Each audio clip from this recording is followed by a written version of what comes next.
لیکن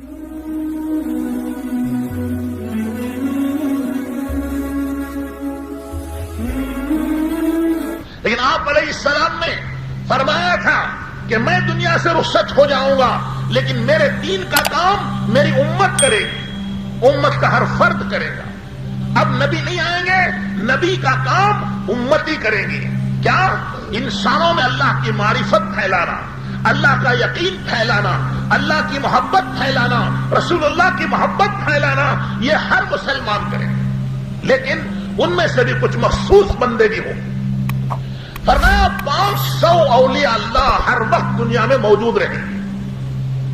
اس پوری دنیا میں 500 کی تعداد ہے اولیاء اللہ کی، وہ ہر وقت رہے گی۔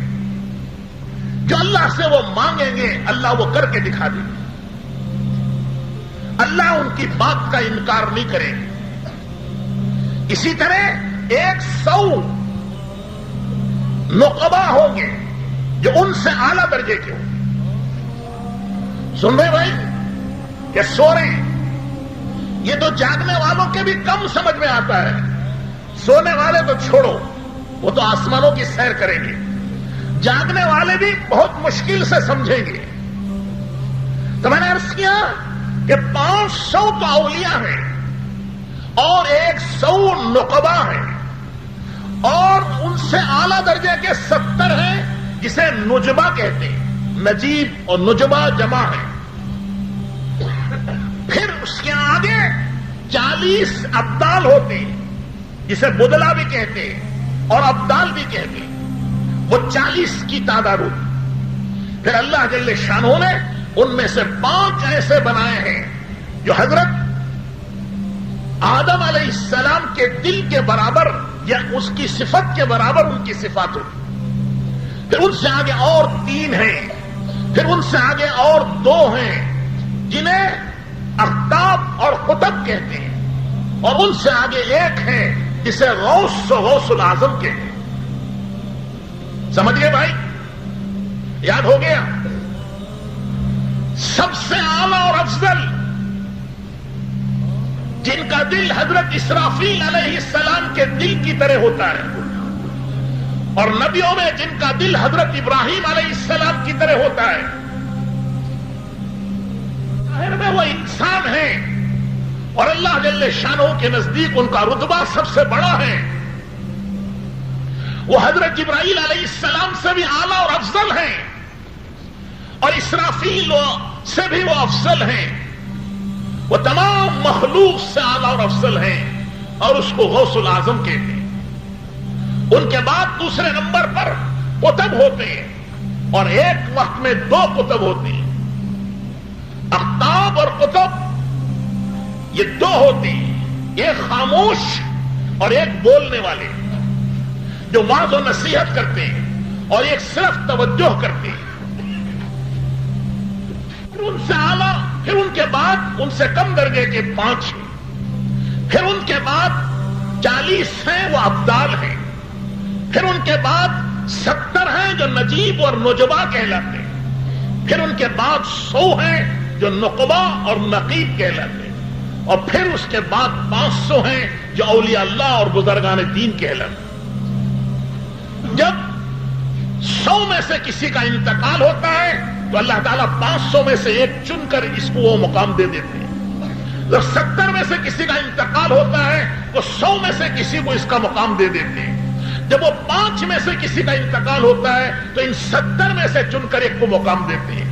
جب 2 میں سے کسی کا انتقال ہوتا ہے تو ان 5 میں سے چن کر ایک مقام دیتے ہیں، اور جب 2 قطب میں سے کسی کا انتقال ہوتا ہے تو 5 میں سے لیتے ہیں، اور جب ایک غوث العظم کا انتقال ہوتا ہے تو قطب میں سے کسی کو غوث کا مقام دیتے ہیں، اور اولیاء اللہ میں سے کسی کا انتقال ہوتا ہے تو وہ مومنین میں سے جس کے دل میں سلامت ہوتی ہے اور ایمان کامل ہوتا ہے، رسول اللہ کی محبت اور عظمت ہوتی ہے، اور آپ کی اتباع سنت کا جذبہ اور شوق ہوتا ہے، اور اللہ کی معرفت و محبت ہوتی ہے، اللہ پاک اس کو اولیاء کا مقام دیتے ہیں۔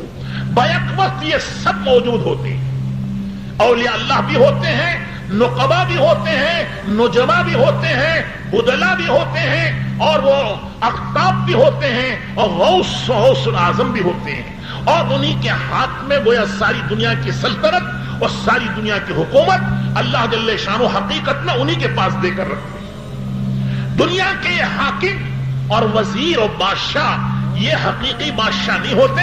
حقیقی بادشاہ تو غوث الاعظم ہوتے ہیں, حقیقی بادشاہ تو قطب الاقطاب ہوتے ہیں, حقیقی بادشاہ تو ابدال ہوتے ہیں, حقیقی بادشاہ تو نجبا اور نقبا ہوتے ہیں, اور حقیقی بادشاہ تو اولیاء اللہ اور بزرگان دین ہوتے ہیں.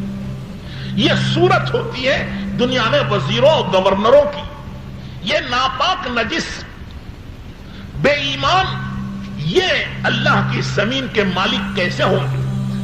لیکن اللہ تعالیٰ اس دنیا میں کبھی ان کو ڈھیل دیتے ہیں, لیکن ہوتا حقیقت میں وہی ہے جو اللہ والے چاہتے ہیں, اور اللہ والے وہی چاہتے ہیں جو اللہ چاہتے ہیں. اللہ کی چاہت ہی اولیاء اللہ کی چاہت ہوتی ہے, اولیاء اللہ کی چاہت اللہ کی چاہت ہوتی ہے. اسی لیے فرمایا اولیاء اللہ سے محبت کرنا اللہ سے محبت کرنا ہے, اولیاء اللہ سے دشمنی رکھنا اللہ سے دشمنی رکھنا ہے. اسی لیے اللہ کے رسول علیہ السلام نے فرمایا, اللہ تعالیٰ فرماتے ہیں جو وہ میرے ولی سے دشمنی رکھتا ہے وہ مجھ سے دشمنی رکھتا ہے, میرے سے لڑنے کے لیے اور جنگ کرنے کے لیے وہ تیار ہو جائے. اور ظاہر بات ہے جو اللہ سے جنگ کرے گا اور لڑے گا وہ کہاں کامیاب ہوگا؟ ساری دنیا بھی اللہ کے مقابلے میں آ جائے تو ایک سیکنڈ میں ہلاک و برباد و غارت ہو جائے گی. تو ایک آدمی اللہ کا کیا مقابلہ کرے گا؟ جو اولیاء اللہ سے نفرت کرے یا نہ مانے وہ اللہ سے نفرت کرنے والا ہے. اللہ سے نفرت کر کے کہاں جائے گا؟ اولیاء اللہ سے دشمنی رکھنا اللہ سے دشمنی رکھنا ہے. اولیاء اللہ سے بغض و عداوت رکھنا اللہ سے بغض و عداوت رکھنا ہے. اور یہ سب بے ایمانوں کی علامت ہے. وہ بے ایمان ہے جو اللہ کے اولیاء اللہ سے نفرت کرتا ہے. وہ بے ایمان ہے جس کے دل میں اولیاء اللہ کا بغض و عداوت ہے یا دشمنی ہے. ایمان کی نشانی ہے اولیاء اللہ سے محبت کرنا. رسول اللہ سے محبت کی نشانی ہے اولیاء اللہ سے محبت کرنا. اللہ سے محبت کی نشانی ہے اولیاء اللہ سے محبت کرنا. اولیاء اللہ کی محبت ایمان ہے, اسی سے ایمان مکمل ہوتا ہے. اسی لیے رسول اللہ صلی اللہ علیہ وسلم نے فرمایا جو مجھ سے محبت کرے گا وہ میری آل اولاد سے بھی محبت کرے گا. جس کے دل میں میری آل کی محبت نہیں اس کے دل میں میری بھی محبت نہیں. بہرحال بزرگوں اور دوستوں اور بھائیوں, اللہ تعالیٰ نے اس نظام کو چلانے کے لیے, اس کائنات کو قائم رکھنے کے لیے بزرگان دین کے سلسلے کو جاری کیا ہے. یہ بزرگان دین کے مراتب ہیں, یہ ان کے مقامات ہیں, اور یہ مقامات صرف الفاظ میں ہم بڑی مشکل سے سمجھیں گے. حقیقت کیا ہے یہ ہم نہیں سمجھ سکتے ہیں کیونکہ یہ کلاس ابھی ہم نے پڑھی نہیں ہے.